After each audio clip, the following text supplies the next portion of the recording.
నమస్తే, welcome to Mahalakshmi diaries. నేను మీ మహా. ఎవరైతే ఈ ప్రత్యూష హత్య కేసులో ఇప్పటి వరకు పోరాడుతూ తనకి న్యాయం జరగాలి అంటూ పోరాడిన ఆమె తల్లి ఈరోజు ఇచ్చిన సుప్రీంకోర్టు యొక్క తీర్పుని ఆవిడ ఏ విధంగా తీసుకున్నారు అనేది మనం ఒక్కసారి చూసుకుంటే, న్యాయం జరగలేదని ప్రత్యూష తల్లి ఆరోపిస్తున్నారు. ఎందుకంటే సేమ్ హైకోర్టులో ఏదైతే తీర్పునిచ్చారో సిద్ధార్థ రెడ్డి వచ్చి లొంగిపోవాలి, 2 ఏళ్ల జైలు శిక్ష, అదే తీర్పునిచ్చారు. అంతకుమించి ఎక్కువ తీర్పునివ్వలేదు అంటున్నారు ఆమె. మరి ప్రత్యూష ఆత్మకి శాంతి కలగదు ఈ తీర్పుతో అని అంటున్నారు. అసలు ఏం జరిగింది, ఇవాళ సుప్రీంకోర్టు ఏం చెప్పింది, వివరాలన్నీ ఒకసారి చూసుకుందాం.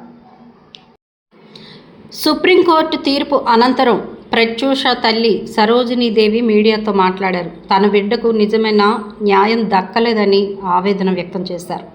హైకోర్టు తీర్పునే సుప్రీంకోర్టు కూడా చెప్పిందన్నారు. సిద్ధార్థ రెడ్డి ఎక్కడున్నా వచ్చి లొంగిపోవాలని 2.5 ఏళ్లని ఖరారు చేశారని అనుకుంటున్నాను. సుప్రీంకోర్టు తీర్పును గౌరవిస్తున్నాను, కానీ నాకు ఇంకా సరైన న్యాయం జరగలేదేమో అనిపిస్తుందన్నారు. ఎందుకంటే తన కూతురిపై అత్యాచారం జరిగిందని, తనను చంపేశారని తాను నమ్ముతున్నానన్నారు. ఇక తన కూతురు ఆత్మహత్య చేసుకునేంత పిరికిది కాదన్నారు. ఎవరు ఏం చెప్పినా ఈ రెండిటి గురించి వేరేది నమ్మే పరిస్థితిలో లేనన్నారు. ఇక తన బిడ్డకు నిజమైన న్యాయం దక్కలేదని ఆవిడ వాపోయారు. సిద్ధార్థ రెడ్డికి జీవిత ఖైదు పడాలని ఆమె ముందు నుంచి పోరాటం చేస్తున్నారు. ఇక నాది సుప్రీంకోర్టులో 14 ఏళ్ల పోరాటం, 2011 నుంచి పోరాడుతూనే ఉన్నానని ఆమె ఆవేదన వ్యక్తం చేశారు. హైకోర్టులో ఇచ్చిన 2.5 ఏళ్ల శిక్షను ఇక్కడ రెట్టింపు చేస్తారని భావించాను, కానీ సుప్రీం ఇచ్చిన తీర్పు తర్వాత నా ఆశలపై నీళ్లు చల్లినట్లయిందన్నారు. ఆ బిడ్డకు సంపూర్ణమైన న్యాయం జరగలేదని, ఆమె ఆత్మకు శాంతి కలగలేదని అనుకుంటున్నానని ఆమె చెప్పుకొచ్చారు. ఇక తెలంగాణలోని భువనగిరికి చెందిన ప్రత్యూష తన ఇంటర్ క్లాస్మేట్ సిద్ధార్థ రెడ్డిని ప్రేమించుకున్నారు.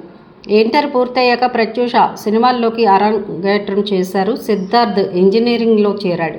కొన్నాళ్ల పాటు ప్రేమలో ఉన్న వీరిద్దరూ 2002 ఫిబ్రవరి 23న సాయంత్రం 7:30-8 గంటల మధ్య ఇద్దరు విషం తాగిన పరిస్థితిలో ఓ ప్రైవేటు ఆసుపత్రిలో చేరారు. ప్రత్యూష 24న మరణించగా, చికిత్స అనంతరం మార్చి 9న సిద్ధార్థ్ రెడ్డి హాస్పిటల్ నుంచి డిశ్చార్జ్ అయిన సంగతి తెలిసిందే. వీరిద్దరూ కూల్ డ్రింక్లో పురుగుల మందు కలిపి తాగినట్లు పరీక్షల్లో గుర్తించారు డాక్టర్లు. ఇక సిద్ధార్థ్ రెడ్డిపై 306, 309 అంటే ఆత్మహత్యకు పురుగు కొల్పడం, ఆత్మహత్యకు యత్నించడం సెక్షన్ల కింద ఛార్జ్ షీట్ని అయితే దాఖలు చేశారు. అతడికి మెట్రోపాలిటన్ సెషన్స్ జడ్జి 5 ఏళ్ల కఠిన కారాగార శిక్ష, 5,000 రూపాయలు జరిమానా విధిస్తూ 2004లో ఫిబ్రవరి 23న తీర్పు ఇచ్చారు.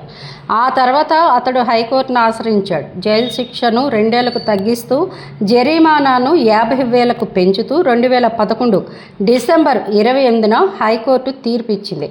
దాంతో ప్రత్యూష తల్లి 2012లో సుప్రీంకోర్టుని ఆశ్రయించారు.